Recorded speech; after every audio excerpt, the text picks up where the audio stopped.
உபத்திரவ காலத்தில் மனவாட்டி போகக்கூடாது என்று கர்த்தர் விரும்புகிறார். அதுக்கு தான் உங்களுக்கு இந்த செய்தி எல்லாம் கொடுத்துக்கிட்டே இருக்கிறோம். சபைகள் ஏன் இவ்வளவு சொல்றோம், இவ்வளவு எச்சரிப்பு ஏன் கொடுக்கப்படுது?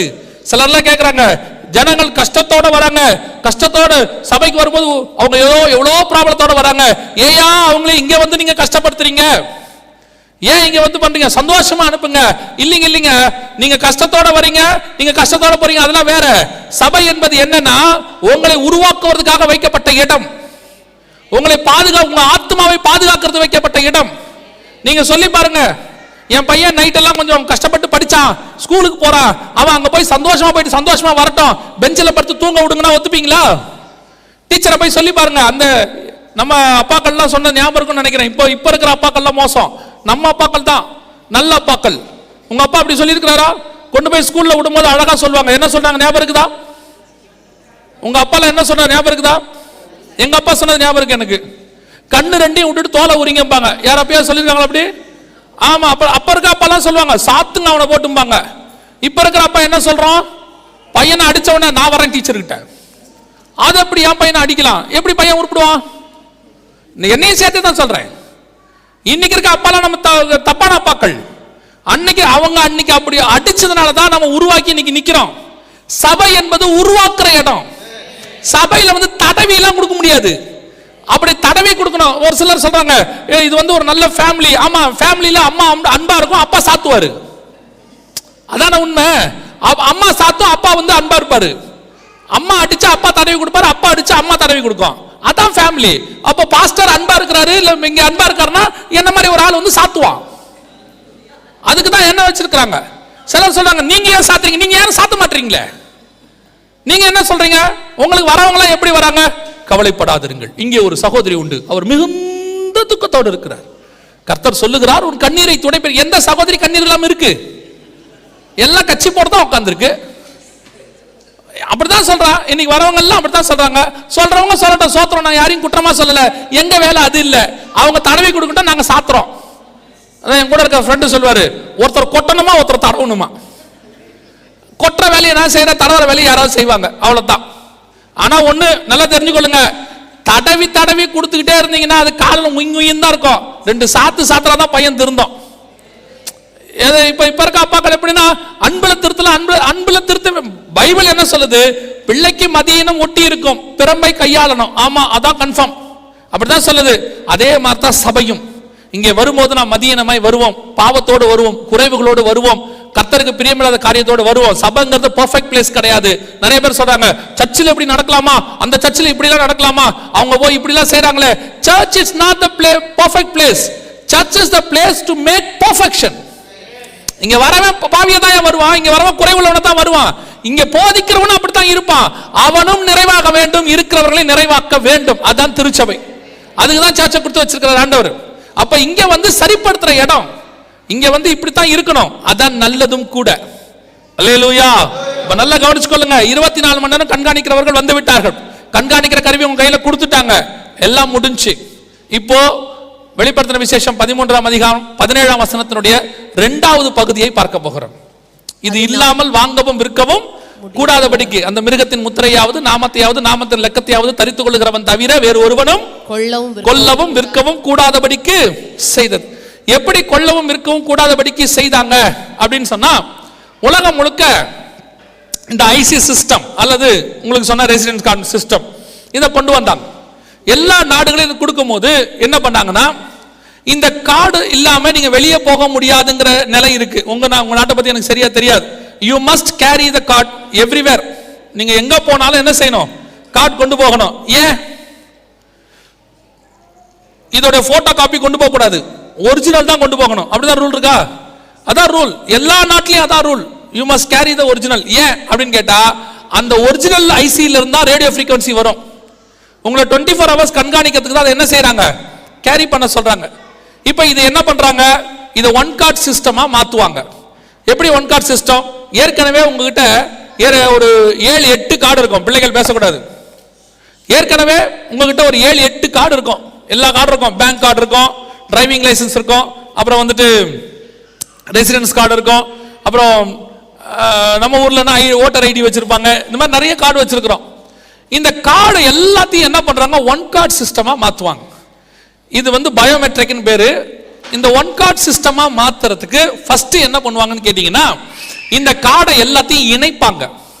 இந்த கார்டை எல்லாத்தையும் என்ன செய்வாங்க, இணைப்பாங்க. இப்ப பாருங்களேன் எப்படி இணைச்சாங்கன்னு நான் சொல்றேன். இந்தியாவில் எப்படி இணைச்சாங்க, இந்த ஊர்ல எனக்கு தெரியாது, இந்தியாவில் எப்படி இணைச்சாங்கன்னு நான் சொல்றேன். ஆதார் யாராவது வாங்கியிருக்கீங்களா? இந்தியாவில் வாங்கியிருக்கீங்களா எல்லாரும்? Very good. இந்த ஆதார் வாங்குறதுக்கு என்ன காரணம் சொன்னாங்க ஞாபகம் இருக்குதா? ஆதார் கண்டிப்பா வாங்கணுன்றதுக்கு ஒரு ஒரு காரணம் ஒன்று சொன்னாங்க. என்ன சொன்னாங்கன்னா, ஆதார் வாங்கினாதான் கேஸ் மானியம் கிடைக்கும், இல்லாவிட்டால் கேஸ் உங்களுக்கு என்ன கிடைக்காது, சப்சிடரி கிடைக்காது, நீங்க ஃபுல் பேமெண்ட் கொடுக்கணும். ஒரு கேஸோடைய ஃபுல் பேமெண்ட் 800 ரூபாய், சப்சிடரியில் வாங்கினா 400 ரூபாய். நான் சொல்றது ஒரு 8 வருஷம் 10 வருஷத்துக்கு முன்னாடி அப்படி இருந்துச்சு. உடனே நம்மள என்ன சொன்னாங்க, அந்த 400 ரூபாய் வேணும்னா நீங்க எல்லாரும் என்ன செய்யணும், ஆதாரை ப்ரொடியூஸ் பண்ணி ஆதார் நம்பரை கொடுக்கணும் அப்படின்னாங்க.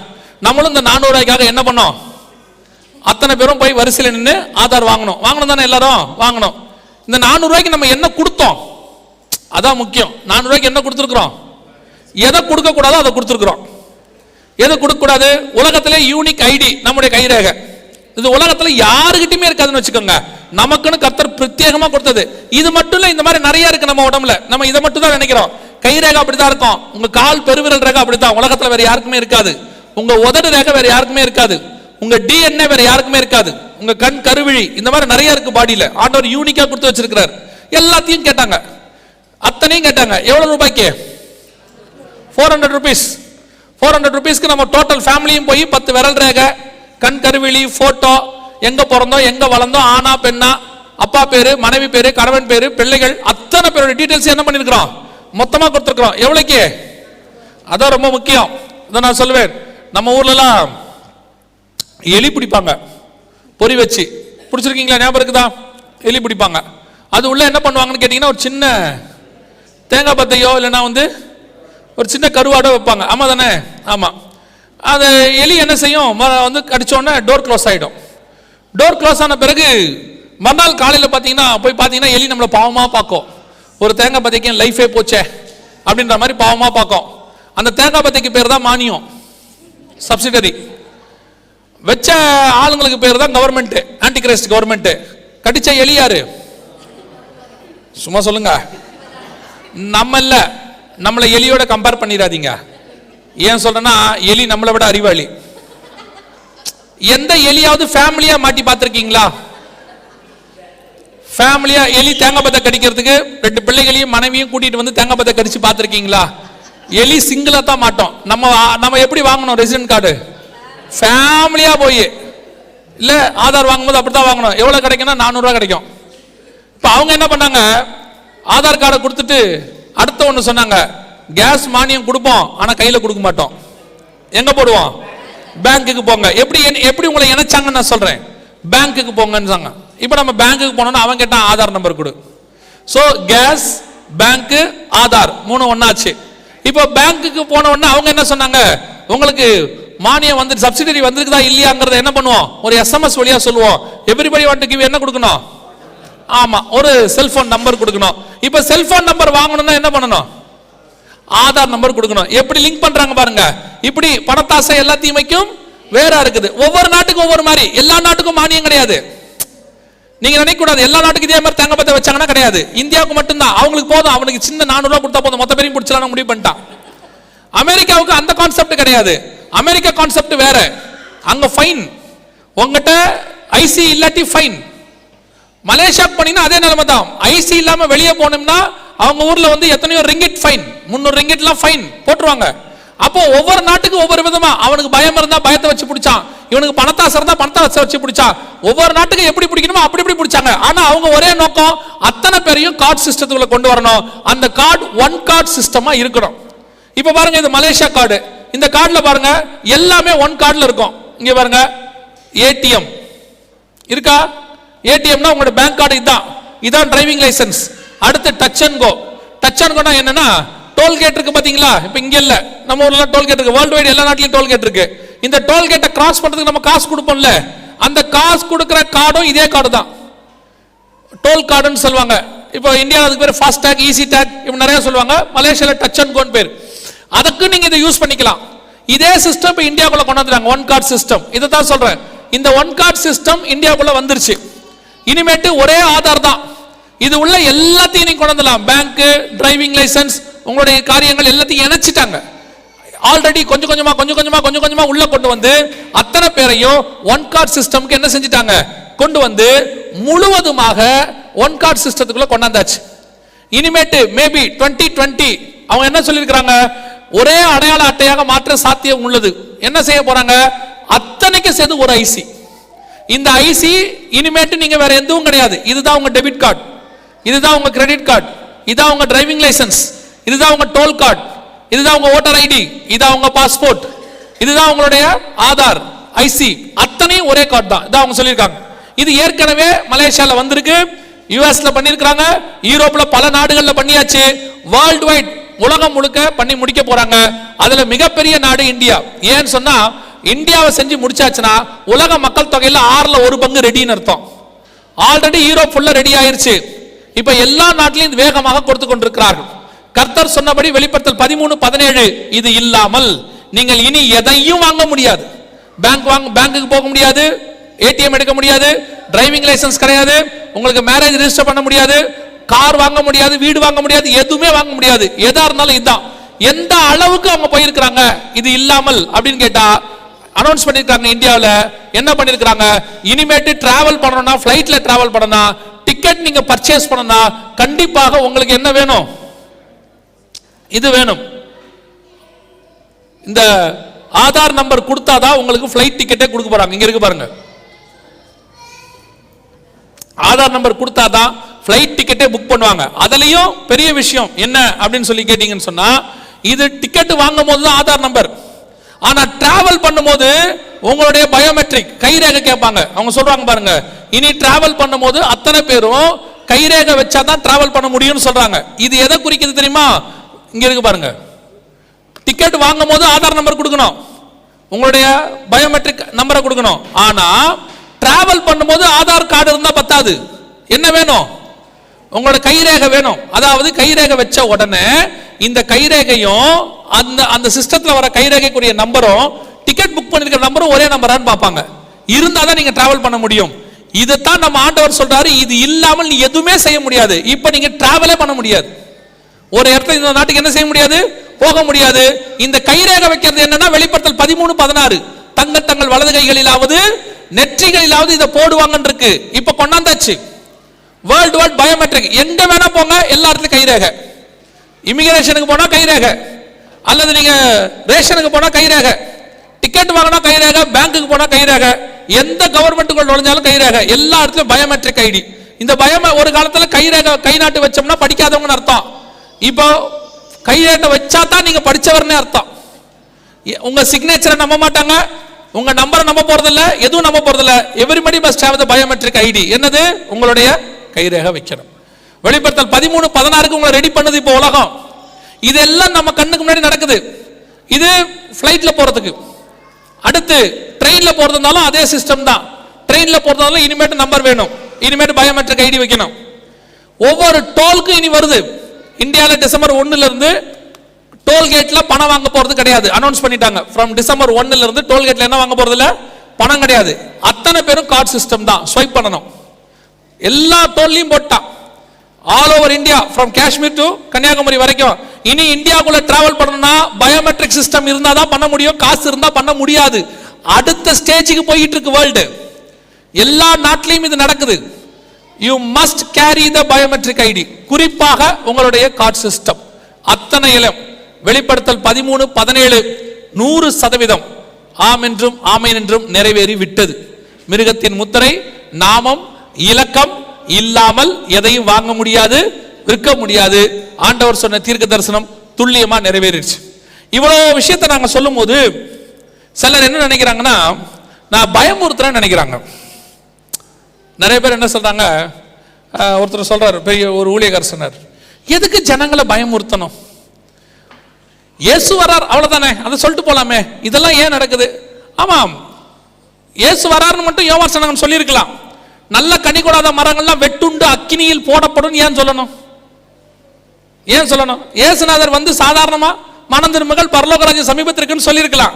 இல்லைன்னா நரகத்திலே படுக்கையே புழுக்களாக இருக்கும், அங்க 2 கையோட போறதுக்கு பதிலா ஒரு கையோட போயில நீ பரலோகத்துக்கு போயிடலாம். கண்ணு என்ன கண்ணை புடுங்கி போடு, 2 கண்ணோட ஏன் நரகத்துக்கு போற, இப்படி ஏன் சொல்லணும்?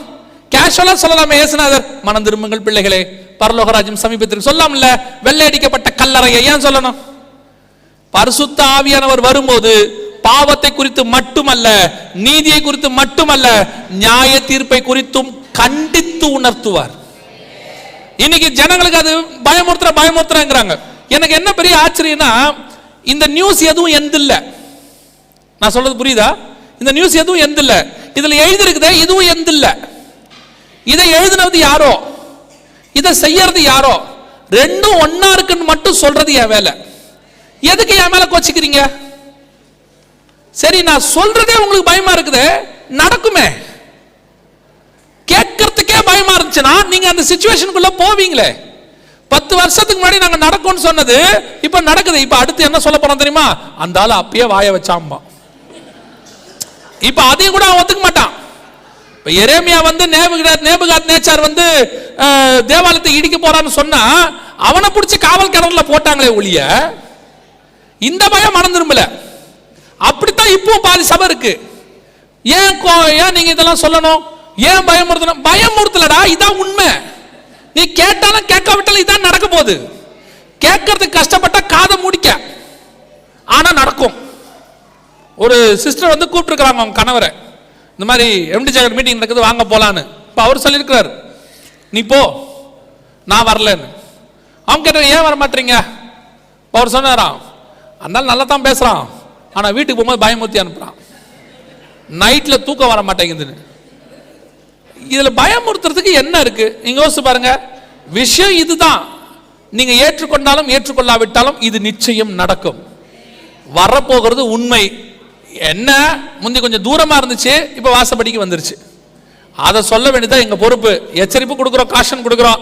இதை கேட்டு மனம் திரும்பினா நல்லது.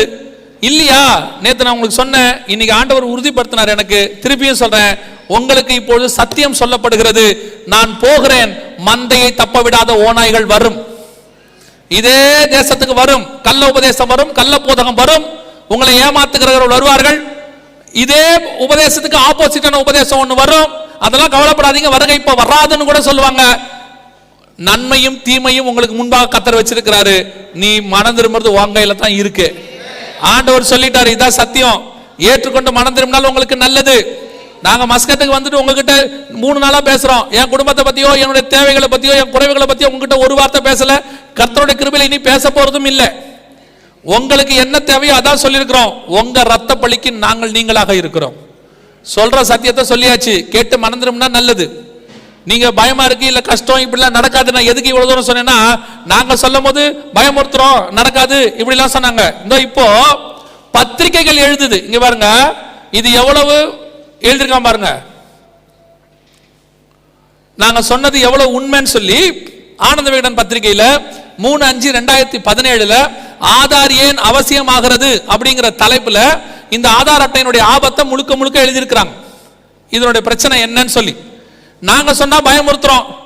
இதை நாங்க இதெல்லாம் 2017 2008 இருந்து சொல்றோம். இப்படி ஒன்று வரப்போது ஆபத்து வருதுன்னு நாங்க சொன்னா பயமுறுத்துறோம். நீங்க ஆனந்த விகடன் பத்திரிகை சொல்றான், என்ன சொல்றாங்க கேளுங்க. ஆனந்த விகடன் பத்திரிகையில் அவங்க என்ன சொல்றாங்க பாருங்க. இது அமெரிக்கா வச்சிருக்கிற டேட்டா பேஸை விட 10 மடங்கு பெருசு. அமெரிக்கா வைத்திருக்கும் களஞ்சியத்தை விட 10 மடங்கு பெருசு. அதாவது அமெரிக்காவில் இருக்க மக்கள் தொகை 35 கோடி 40 கோடி பேர் தான் இருக்கிறாங்க. இந்திய மக்கள் தொகை எப்படி 120 கோடி. இந்தியா அமெரிக்காவில் இருக்கிற டேட்டா பேஸை விட 10 மடங்கு பெருசா இந்தியாவில். இந்த 120 கோடி பேரையும் என்ன செய்ய போறாங்க அப்படின்னு இங்க இருக்கு. ஒரு மோசமான அரசு குடிமக்களை வேவு பார்க்கிறதற்கும் ஃபர்ஸ்ட் கவர்மெண்ட் என்ன செய்ய போதாம், இந்த ரெசிடென்ஸ் ஐசியோ அல்லது உங்களுடைய ஆதாரோ அல்லது வந்து யூரோப்ல கொடுக்கிற ஐசியோ எல்லாத்தையும் வச்சு உங்களை என்ன பண்ண போறாங்க, உங்களை கண்காணிக்க போகிறாங்க. 24 hours சர்வைலன்ஸ்குள்ள வைக்க போறாங்க. இதை நாங்க சொன்னா பயமுறுத்துறோம். இதோ அவன் சொல்றான், அரசு என்ன பண்ண போகுது, ஒரு மோசமான அரசு கண்காணிக்க போகுது. அதான் சொல்றோம், வரப்போற அந்தி கிறிஸ்துவின் அரசாங்கம் உலகத்துல வந்ததிலேயே மோசமான அரசாங்கம். அதுக்கப்புறம் அப்படி ஒரு அரசாங்கம் வரவே வராது. அதான் லாஸ்ட் மோசமான அரசாங்கத்தினுடைய உச்சம். பைபிள் சொல்றது, கேட்டின் மகன் பாவ மனுஷன் வரப்போறவன். அந்த கவர்மெண்ட் உங்களை என்ன செய்ய போகுது, 24 hours கண்காணிக்க போகிறது. முதலாவது.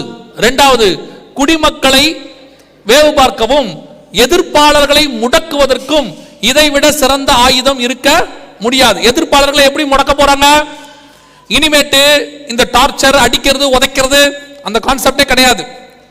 ஏதாவது ஜனங்க ஏத்து நின்னாங்கன்னா ஷூட் பண்றது எதுவுமே கிடையாது. இனிமேட்டு என்ன செய்வாங்க? Very simple. உங்ககிட்ட நீங்க ஒரு எதிர்ப்பு தெரிவிக்கிறீங்க, அரசாங்கத்துக்கு எதிராக ஏதோ ஒன்று பேசுறீங்க, நான் சொல்றேன் அந்திக்கு சாட்சியில ஏதோ ஒன்று செய்றீங்க. அப்படி செய்யும் போது என்ன பண்ணுவாங்கன்னு கேட்டீங்கன்னா, உங்களுடைய ஐசியில் போயிட்டு சிஸ்டத்தில் போயிட்டு அதை வந்து டிக் பண்ணி விட்டுருவாங்க, ரெட் அலர்ட்ல போட்டு விட்டுருவாங்க. அப்படி போட்டு விட்டாச்சுன்னா அதை போட்ட அந்த நிமிஷத்துல உங்களுடைய பேங்க் அக்கௌண்ட் ஃப்ரீஸ் ஆயிரும். ஏன்னா நீங்க அதோட என்ன இணைச்சிருக்கிறீங்க? பேங்க் இணைச்சிருக்கிறீங்க. பேங்க் அக்கௌண்ட் ஃப்ரீஸ் ஆயிரும். உங்க டிரைவிங் லைசன்ஸ் உடனடியாக வித்ஹெல்டுக்கு போயிடும், காலாவதி லிஸ்ட்டுக்கு வந்துடும். உங்களுடைய எல்லா அரசாங்கத்தினுடைய அந்த நம்பருக்கு கீழே என்னென்ன இருக்குதோ எல்லாமே என்ன ஆயிடும்? ஜாம் ஆயிரும்.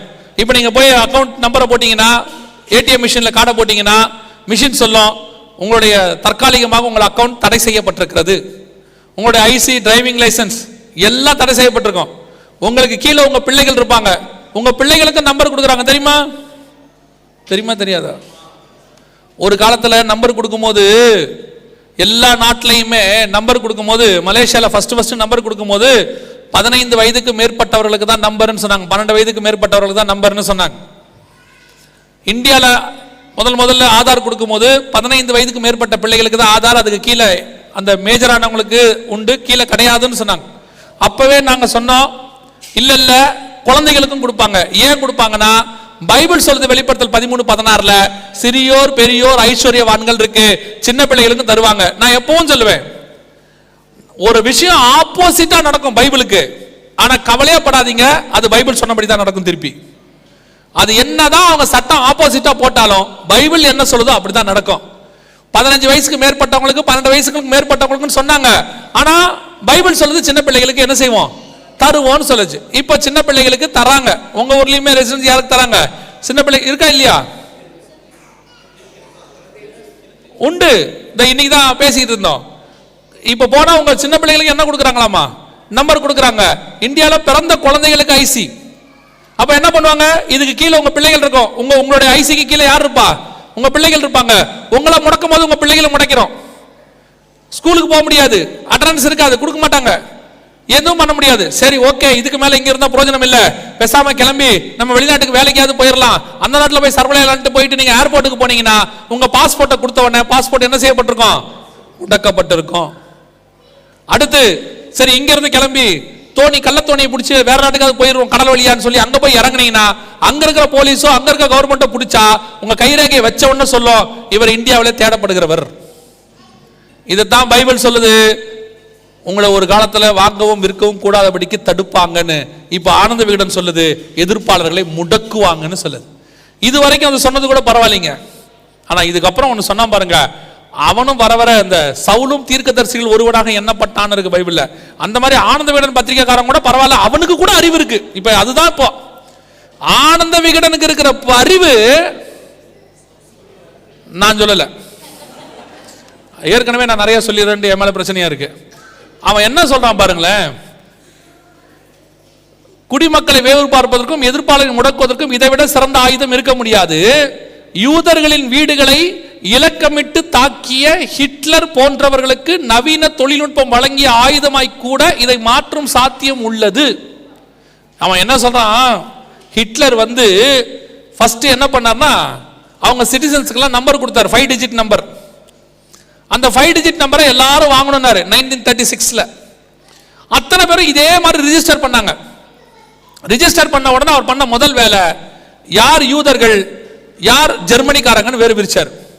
வேறு பிரிச்சுட்டு ஒரு சட்டம் போட்டாரு, யூதர்கள் ஜெர்மனியில் வந்து குடியேறினவர்கள், இந்த ஜெர்மனிக்காரங்க தான் பூர்வீகக்காரர்கள், அதனால யூதர்களுக்கு லேண்ட் வச்சுக்க என்ன கிடையாது, உரிமை கிடையாது. அவங்க இங்க என்ன பண்ணலாம், இருக்கலாம், வாழ்ந்துக்கலாம், பட் இங்க என்ன வச்சுக்க கூடாது, லேண்ட் வச்சுக்க கூடாதுன்னு ஒரு சட்டத்தை போட்டார்.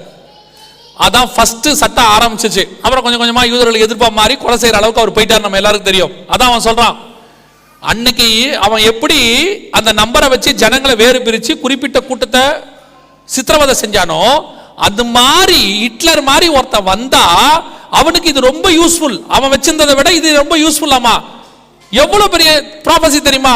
இவன் என்ன சொல்றான்? ஹிட்லர் மாதிரி ஒரு சர்வாதிகாரி வந்தானா ஜனங்களை கொடுமைப்படுத்துறதுக்கு இந்த அட்டை ரொம்ப யூஸ்ஃபுல்னு சொல்றான். அவன் வந்தானான்னு சொல்றான், பைபிள் வருவான்னு சொல்லுது. அவன் வந்து அசம்ஷன்ல சொல்றான், வந்தானா ஜனங்களை கொடுமைப்படுத்துறது ரொம்ப ஈஸி. என்ன பண்ணுவான்? போயிட்டு சிஸ்டத்துல போயிட்டு யார் யாரெல்லாம் கிறிஸ்தவங்க யார் யாரெல்லாம் கிறிஸ்தவர்கள் அல்லாதவர்கள் ஒரு நிமிஷத்துல டேட்டாவை எடுத்துருவான். இப்ப ஆட்டோமேட்டிக்கா எதெல்லாம் சர்ச்சு எதெல்லாம் சர்ச்சு இல்ல எல்லா நாட்டிலையும் ஒரு வேலை பண்றாங்க தெரியுமா? உங்களுக்கு தெரியுமான்னு தெரியாது, ஊழியக்காரங்களுக்கு தெரியும். எல்லா நாட்டிலையும் சர்ச்சஸ் எங்க இருக்கு, இண்டிபெண்டன்ட் சர்ச்சஸ் எங்க இருக்கு, எத்தனை பாஸ்டர்ஸ் இருக்கிறாங்க, எவ்வளவு விசுவாசி இருக்கிறாங்க, எல்லா கணக்கெடுப்பு நடத்திட்டாங்க. ஆல் ஓவர் த வேர்ல்டு நான் சொல்றேன். எல்லா நாடும் கீழே அந்த வேலையை செஞ்சுக்கிட்டு இருக்குது. இந்தியா உட்பட எல்லா நாட்டிலும் இந்த லிஸ்ட் எடுத்தாச்சு. நாளைக்கு ஆன்டி கிரைஸ்ட் ஐரோப்பால இருந்து வரும்போது இந்த டேட்டா பேஸ் மட்டும் அவன் கையில கிடைச்சா போதும், ஒரே ஒரு சிஸ்டத்துல உட்கார்ந்து நான் கிறிஸ்டியன்ஸ் கிறிஸ்டியன்ஸ் தட்டினானா யார் யாரெல்லாம் கிறிஸ்டியன்ஸ் மொத்தம் வந்துடும். இது வருகைக்கு அப்புறம் நல்லா தெரிஞ்சுக்கொள்ளுங்க. அப்ப வருகையில ஏற்கனவே எவ்வளவு பேர் போயிருப்பாங்க? 50% போயிருக்கோம். எந்த 50% போயிருக்கோம்? கிறிஸ்தவத்துல 50% இல்ல, சபையில 50%. நீங்க நினைச்சு கூடாது டோட்டல் கிறிஸ்டியன்ல 50% போகாது. சிலை வழிபாடு உள்ள கிறிஸ்தவம் ஒருத்தன் கூட போக மாட்டான். இப்ப நம்ம கிறிஸ்தவத்துல என்ன பிரச்சனை? இயேசு கிறிஸ்துவ கடவுளே இல்லைன்னு சொல்ற ஜெகோவா விட்னஸும் கிறிஸ்டியன் தான் நம்ம ஊரை பொறுத்த வரைக்கும், நம்ம நாட்டில் அப்படித்தானே? ஆமா, பிதாவாகிய தேவன் இல்ல ஒன்லி ஜீசஸ் கிரைஸ்ட்ங்கிறவனும் கிறிஸ்டியன் தான். நமக்கு சிலை வழிபாடு பண்றவனும் கிறிஸ்டியன் தான். நமக்கு ஜெசுவைட்னு ஒரு பிரிவு இருக்கு. ஜெசுவைட் இல்ல, அதுக்கு வேற ஒரு பேர் இருக்குது, மார்மன்ஸ். அவன்லாம் வந்து டெட்லி அகைன்ஸ்ட் கிரைஸ்ட், அவனும் கிறிஸ்டியன். நமக்கு நீங்க கிறிஸ்துவ டினாமினேஷன் போட்டு பாருங்க, இவன்லாம் வருவான். அதனால இவன்லாம் 50% போக மாட்டான். யார் 50% போகும்? சபைக்குள்ள வந்து இப்ப உட்கார்ந்துருக்கீங்க, இவ்வளவு மழையில வந்திருக்கீங்கல்ல, இதுல 50% போகும்.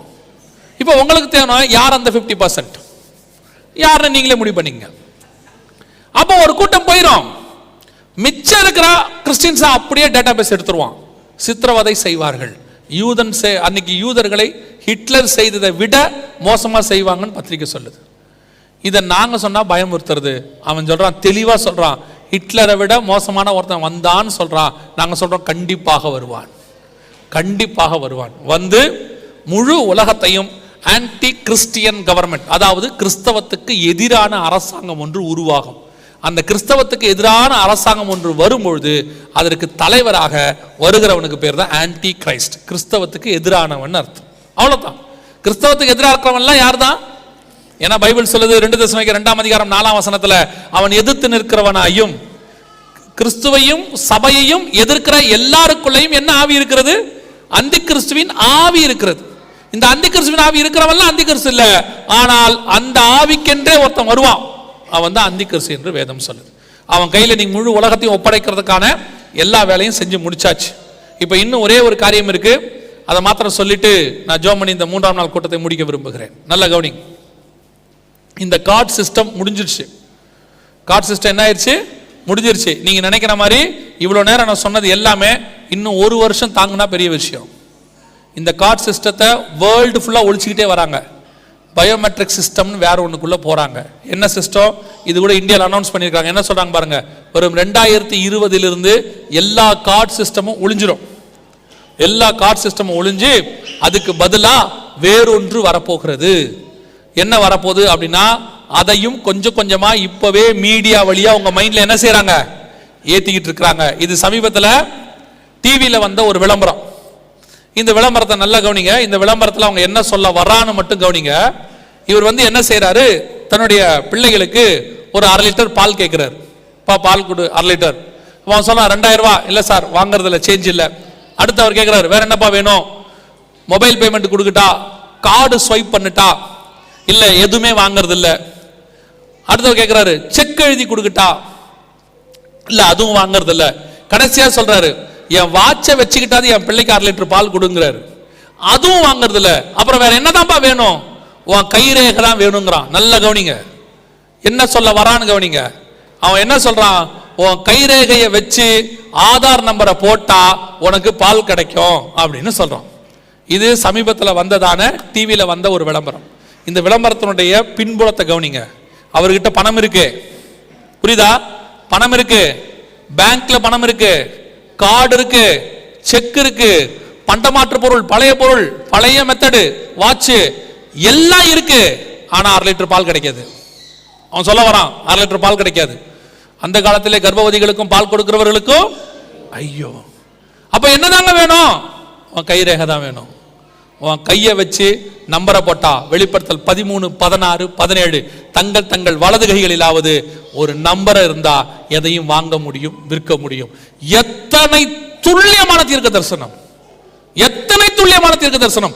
இத்தனை துல்லியமாய் தீர்க்க தரிசனம் உரைத்த வேதமும் தேவனும் உலகத்தில் ஒருத்தர் கூட கிடையாது. அந்த தேவன் இயேசு கிறிஸ்து, அந்த வேதம் பரிசுத்த வேதாகமம் மட்டுமே. அதை ஆண்டவர் எழுதி தெளிவா நம்ம கையில கொடுத்திருக்கிறார். அவன் சொல்றான், நீ எது இருந்தாலும் உனக்கு கிடைக்காது. இனிமேட்டு உனக்கு உன் பிள்ளைக்கு பால் வேணுமா? பணம் இருந்தா வாங்க முடியாது, பொருள் இருந்தா வாங்க முடியாது, கார்டு இருந்தாலும் வாங்க முடியாது. என்ன வேணும்? பயோமெட்ரிக். உன் கையை வைக்கணும். கையை வச்சு நம்பர் போட்டதான். இதுக்கு பேரு மைக்ரோ ஏடிஎம்னு பேரு. இந்த மைக்ரோ ஏடிஎம் சிஸ்டம்னா என்ன அப்படின்னு கேட்டீங்கன்னு சொன்னா, இனிமேட்டு உங்களுடைய கார்டு சிஸ்டம் எல்லாமே முடிஞ்சு போயிடும். இனிமேட்டு எல்லாமே முடிஞ்சு போயிடும். கார்டு சிஸ்டம் எல்லாம் முடிஞ்சிடும். இனிமேட்டு வருகிற காலத்துல இருந்து கையை வச்சு ஆதார் நம்பர் போடுற மெத்தடை கொண்டாந்துட்டாங்க. உங்க ஐசி நம்பர்னு வச்சுக்கோங்க. இந்தியாவில் ஆதார், இங்க ஐசி. கைரேகையை வச்சு உங்களுடைய நம்பரை போட்டா மட்டும்தான் உங்களுக்கு கிடைக்கும். இனிமேட்டு கார்டு கிடையாது, எதுவுமே கிடையாது. இந்த சிஸ்டம் இப்போ வேர்ல்டு வைட் எல்லா நாட்டிலையும் கொண்டு வந்தாச்சு. ஆல்ரெடி இருக்கு. இதுக்கு பேரு கேஷ்லெஸ் சொசைட்டின்னு பேரு. Cashless society. இனிமேட்டு என்ன கிடையாது? கார்டு கிடையாது, பணம் கிடையாது. எல்லா இடத்துலயும் என்ன பண்ண போறாங்க? கைரேகையை வைக்கிற மெத்தட உங்க மைண்ட்ல ஏத்த தொடங்கிட்டான். இது 2 வருஷமா ஏத்திக்கிட்டு இருக்காங்க. இப்ப மக்களே ரெடி ஆக ஆரம்பிச்சிட்டாங்க எல்லா இடத்திலும். அதனாலதான் உங்களுக்கு சொன்னேன், போய் ஆதாருக்கு போனா கைரேகை வைக்கணும், ஏர்போர்ட்டுக்கு போனா கைரேகை வைக்கணும், பேங்குக்கு போனா கைரேகை வைக்கணும், கவர்மெண்ட்டுக்கு போனா கைரேகை வைக்கணும். இப்ப ஏடிஎம்க்கு கைரேகை. எல்லா இடத்துலயும் என்ன மெத்தடு? பயோமெட்ரிக். பயோமெட்ரிக். ஏன்? வெளிப்படுத்தல் 13, 16 உங்களை ரெடி பண்ணிட்டான். 100% ரெடி பண்ணிட்டான். கர்த்தருக்கு சித்தமானால் நம்முடைய தலைமுறையில பயோமெட்ரிக் சிஸ்டம் உலகம் முழுக்க வந்துரும். வருமா? இல்ல எப்பயாவது வாய்ப்பு இருக்குதான்னு கேட்டீங்கன்னா, வர தொடங்கிருச்சு. முதல் செங்கல் வச்சாச்சு. ஒரு நாட்டுல, இதே உலகத்தில் இருக்கிற ஒரு நாட்டுல அபிஷியலாக no cash only biometric announce பண்ணியாச்சு. இந்த நாட்டுல கேஷ் கிடையாது. எங்கேயுமே அவங்க வெளிநாட்டுக்கு போனா யூஸ் பண்றதுக்கு தான் கேஷ். உள்நாட்டுக்குள்ள கேஷே கிடையாது. எங்க போனாலும் கை வைக்கணும். எப்படி வைக்க போறாங்க, என்ன செய்ய போறாங்க, நாளைக்கு அது எப்படி உங்களுக்கு ரெடியா இருக்கு? எல்லா நாட்டிலையும் ரெடியா இருக்கு. அத்தனை நாட்டிலையும். இப்ப எல்லா நாட்டுக்காரனும் அது எப்படி வேலை செய்யுதுன்னு பார்த்துக்கிட்டு இருக்கிறான். இப்போ 6 மாசமா அந்த வேலை தொடங்கிருச்சு. என்ன பண்றாங்க, என்ன பண்ண போறாங்கன்றத நாளைக்கு நம்ம பார்க்க போறோம். ஏன்னா இப்ப நேரம் முடிஞ்சிருச்சு, நாளைக்கு பார்க்க போறோம். ஒண்ணு மட்டும் தெரிஞ்சுக்கொள்ளுங்க, கர்த்தர் சொன்னபடியே எல்லா தீர்க்க தரிசனம் நிறைவேறுகிற தலைமுறை நம்முடைய தலைமுறை. நம்முடைய தலைமுறை. நிறைய பேர் என்ன நினைக்கிறாங்கன்னா, 2000 வருஷமா இயேசு வராரு, இயேசு வராருன்னு சொல்றாங்க. இப்படிதான் கத்துறாங்க, இயேசு வராருன்னு.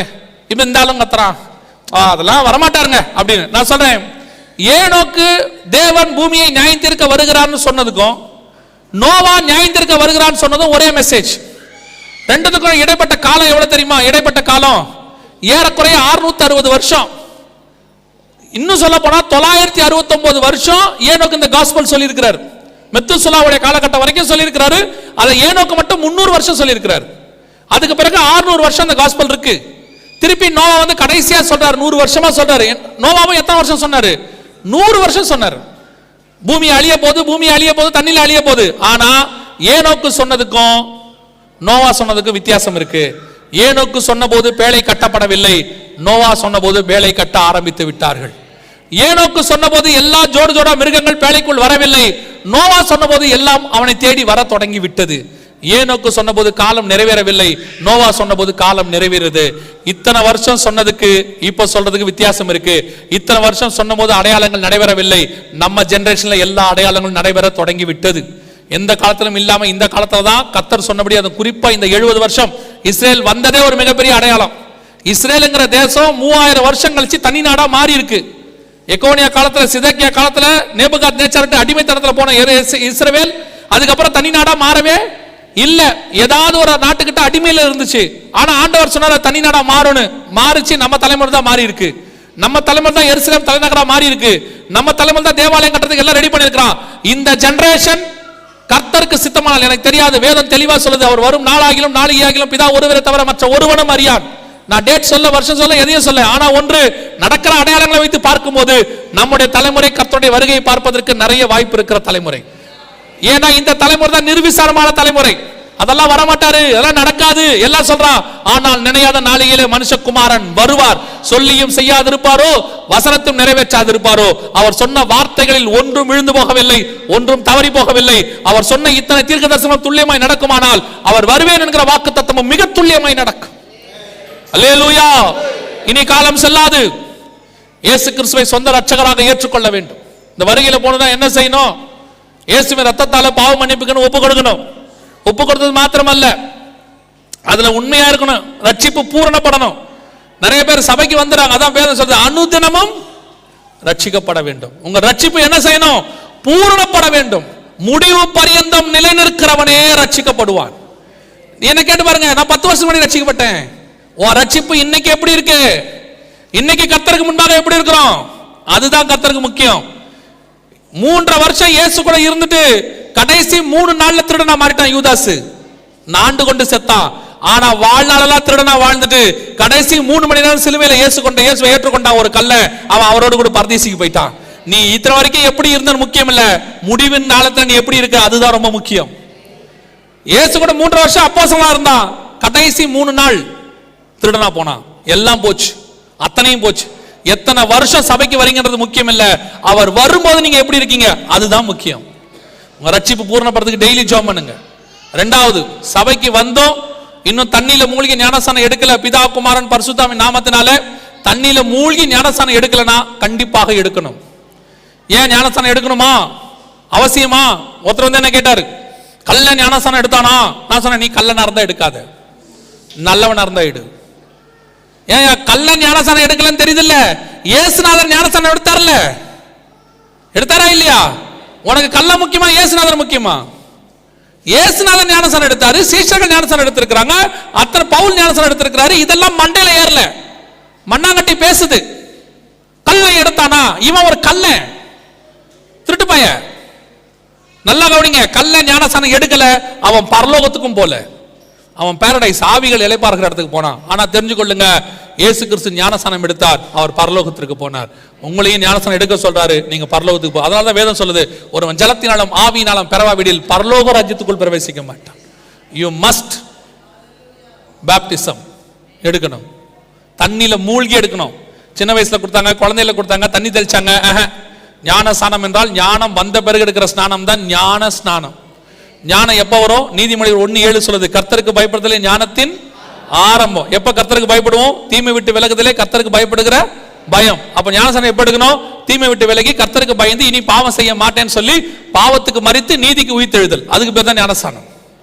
அந்த ஞானஸ்நானம் எடுத்திருக்கீங்களா? இல்லாவிட்டால் எடுக்கணும், இல்லா வருகையில போக முடியாது, காலம் நெருங்கிருச்சு. 3வது, எபேசியர் 4:30, மீட்கப்படும் நாளுக்கென்று முத்திரையான பரிசுத்த ஆவி. பரிசுத்தாவின் அபிஷேகத்தை கண்டிப்பாக பெற்றிருக்க வேண்டும். பரிசுத்தாவின் அபிஷேகம் பெறாம வருகையில போகவே முடியாது. அதெல்லாம் கிடையாதுங்க, ஆவியானவர்லாம் கிடையாது. நான் சொல்றேன், கடவுளை பார்க்காதவன் கடவுள் இல்லைம்பா. கடவுளை அறிந்த நீங்கள் நானும் தேவன் உண்டு என்று விசுவாசிக்கிறோம். அதே மாதிரி பரிசுத்தாவியை பெறாதவன் பரிசுத்தாவி இல்லைம்பா. பரிசுத்தாவியை பெற்றுக்கொண்டவர்கள் சொல்லுகிறோம், பரிசுத்த ஆவியானவர் உண்டு. அவர்தான் சபையை நடத்துகிறவர், அவர்தான் சபையின் மூத்த போதகர், அவர்தான் சபையினுடைய சகல காரியங்களை நடத்துகிறவர், அவர்தான் சபையில பேசுகிறவர், அவர்தான் உங்களை என்னை கொண்டு போய் பரலோக ராஜ்யத்தில் சேர்க்க போகிறவர். அல்லேலூயா. பரிசுத்தாவின் அபிஷேகம் பெறாம வருகையில போகவே முடியாது. இது 3 ரொம்ப முக்கியம். மொத்தம் 7 காரியம் இருக்கு. நான் டைம் ஆயிடுச்சு, நாளைக்கு மிச்சம் 4 காரியத்தை சொல்றேன். ஆனா ஒன்று, ஞானஸ்நானம் எடுக்காதவங்க ஞானஸ்நானத்துக்கு ஒப்பு கொடுங்க. பரிசுத்தாவின் அபிஷேகம் பெறாதவங்க முதல்ல போய் வீட்டுல போய் ஜெபம் பண்ணுங்க. வாஞ்சையும் தவணம் உள்ள ஆத்துமாக்களை கர்த்தர் நிரப்புவேன் என்று வாக்குத்தத்தம் பண்ணி இருக்கிறார். அல்லேலூயா. நாம் யாவரும் எந்திரிப்போம் தேவ சமூகத்துல சீக்கிரமாக. இன்னைக்கும் கரெக்டா அதே நேரம் தான், 9:40 ஆகி போச்சு. சரி, இவ்வளவு பேர் நீங்க மலைக்கு நடுவில் வந்தது, அதுவும் இந்த மலைக்கு நடுவில் வந்தது பெரிய விஷயம். கர்த்தர் உங்களை ஆசீர்வதிப்பார். நாளைக்கு மழை இருக்கக்கூடாதுன்னு ஜெபம் பண்றோம். ஆமென். இருக்காது எத்தனை பேர் விசுவாசிக்கிறீங்க? அதெல்லாம் இருக்கட்டும், இருந்தா எத்தனை பேர் வருவீங்க? அல்லேலூயா. ரைட், நாம் ஜெபம் பண்ண போறோம். எல்லா கண்களை மூடுவோம் தேவ சமூகத்துல. 2 நிமிஷம் தான். உங்க இருதயங்களை ஆராய்ந்து பாருங்க. வேதம் சொல்லுது 1 கொரிந்தியர் 11 நம்மை நாமே நிதானித்து அறிந்தோமானால் நாம் நியாயம் தீர்க்கப்படும். உங்க இருதயத்தை மாத்திரம் இப்ப ஸ்தோத்திரம் பண்ண வேண்டாம், துதிக்க வேண்டாம், உங்க இருதயத்தை மாத்திரம் ஆராய்ந்து பாருங்க. நீங்க இந்த வருகையில போவீங்களா? நாம நம்மள ஆராய்ந்து ஒவ்வொரு நாளும் ஆராய்ந்து பார்க்கணும். Each and every day right. படுக்க போகும்போது உங்களை சுய பரிசோதனை பண்ணிட்டு படுங்க. இந்த நாளில் நான் கர்த்தருக்கு பிரியமில்லாத என்னென்னலாம் செஞ்சிருக்கிறேன், எங்க கோவப்பட்டிருக்கிறேன், எங்க மூர்க்கமாக இருக்கிறேன், எங்க பொய் சொல்லி இருக்கிறேன், எங்க கர்த்தருக்கு பிரியமில்லாத மாய்மாலம் பண்ணி இருக்கிறேன். யாரும் சொல்ல வேண்டாம், உனக்குள்ள இருக்கிற ஆவியானவர் உனக்கு உணர்த்துவார். மற்றவங்க யாரும் உனக்கு ப்ராஃபஸி சொல்லிலாம் உன்னை சொல்ல வேண்டாம். இங்கே ஒரு சகோதரன் உண்டு இந்த தப்பு செய்யற, அங்க ஒரு சகோதரி உண்டு இந்த தப்பு செய்யற, அதெல்லாம் சொல்ல வேண்டாம். உனக்குள் உள்ளிந்திரங்களை ஆராய்ந்து பார்க்கிற ஆவியானவர் இருக்கிறார். உங்களை ஆராய்ந்து பாருங்க. நீங்க ஆராய்ந்து பார்க்கும் பொழுது நான் கேள்வியை கேட்க விரும்புகிறேன். எல்லா கண்களை மூடி இருப்போம், அத்தனை பேரும் கண்களை மூடி இருப்போம். நான் இன்னும் தண்ணியில மூழ்கி ஞானஸ்தானம் எடுக்கல, இது வரைக்கும் தள்ளிட்டேன், எடுக்கணுமான்னு யோசித்தேன். ஆனா இன்னைக்கு ஆவியானவர் என்னோட பேசி இருக்கிறாரு, நான் தண்ணியில மூழ்கி ஞானஸ்தானத்துக்கு என்ன ஒப்பு கொடுக்கிறேன். அப்படி சொல்றவங்க இருந்தா உங்க வலது கரத்தை உயர்த்துங்க, உங்களுக்காக நாங்கள் ஜெபிக்க போகிறோம். ஞானஸ்தானத்துக்கு ஒப்பு கொடுக்குறவங்க, தண்ணியில மூழ்கி ஞானஸ்தானத்துக்கு ஒப்பு கொடுக்குறவங்க யாராவது இருக்கிறீங்களா? உங்க வலது கரத்தை உயர்த்துங்க, நான் உங்களுக்காக ஜெபிக்க விரும்புகிறேன். இது வரைக்கும் நான் தண்ணியில மூழ்கி எடுக்கல, நான் எடுக்க விரும்புகிறேன். யாராவது இருக்கிறீங்களா? சரி, நாம் எல்லாம் ஜெபம் பண்ண போகிறோம். எல்லாரும் கண்களை மூடுவோம் தேவ சமூகத்தில். இப்போ நம்ம எல்லாம் ஒருமனப்பட்டு ஜெபம் பண்ண போகிறோம். நீங்க ஆண்டவர் உங்க கூட பேசி இருப்பாரானால் நான் அந்த வருகையில் பிரவேசிக்கணும். கைவிடப்பட்ட கூட்டத்தில் நானோ என் குடும்பமோ இருக்கக்கூடாது. எடுத்துக்கொள்ளப்படுகிற கூட்டத்தில் நான் காணப்பட வேண்டும். எங்களுக்குள்ள இருக்கிற பலகீனங்கள் எங்களை இழுத்து விடக்கூடாது. உலகத்தின் ஆசைகள் எங்களை இழுத்து விடக்கூடாது. உலகத்தின் மேன்மைகள் எங்களை இழுத்து விடக்கூடாது. சிலுவை என் முன்னே, உலகம் என் பின்னே. நான் அப்படி தீர்மானிக்கிறேன். வருகை மிக சமீபம்னு எனக்கு தெரிஞ்சிருச்சு. நான் அந்த அந்த எடுத்துக்கொள்ளப்படுகிற கூட்டத்தில் நான் இருக்கணும். அப்படி தீர்மானம் சென்றவங்க எல்லாரும் கரங்களை ஆண்டவருக்கு நேராக உயர்த்தி ஆண்டவர்கிட்ட சொல்லுங்க, ஆண்டவரே நீர் வரும்பொழுது நான் இந்த வருகையில் பிரவேசிக்க வேண்டும். ஆண்டவரே, கைவிடப்பட்ட கூட்டத்தில் நானும் என் குடும்பமும் இருக்கக்கூடாது. இப்போ ஒப்பு கொடுத்து ஜெபம் பண்ணுவோமா? சர்வ வல்லமையுள்ள எங்கள் தகப்பனே, எங்களை நம்பி ஒப்பு கொடுக்கப்பட்ட இந்த மகா மேன்மையான ரட்சிப்புக்காக உமக்கு ஸ்தோத்திரம். ஆண்டவரே, அந்த இமை பொழுதை, அந்த நிமிஷத்தை, மர்மமாகிற தருணத்தை, எங்களை நம்பி கொடுத்திருக்கிற அந்த காரியத்தை நாங்கள் இழந்து போகக்கூடாது. ஆண்டவரே, நீர் வரும்பொழுது என்னை நம்பி கொடுத்த குடும்பம், என் பிள்ளைகள், என்னை நம்பி கொடுத்த திருச்சபை, எங்களை நம்பி கொடுத்த ஆத்துமாக்கள் அத்தனையும் பத்திரமாய் கொண்டு உன்னுடைய சமூகத்தில் சேர்க்க எனக்கு கிருபை பாராட்டுங்கப்பா. ஒப்பு கொடுத்து ஜெபம் பண்ணுவோம். உன்னுடைய சமூகத்தில் கொண்டு வந்து சேர்க்க கிருபை பாராட்டு.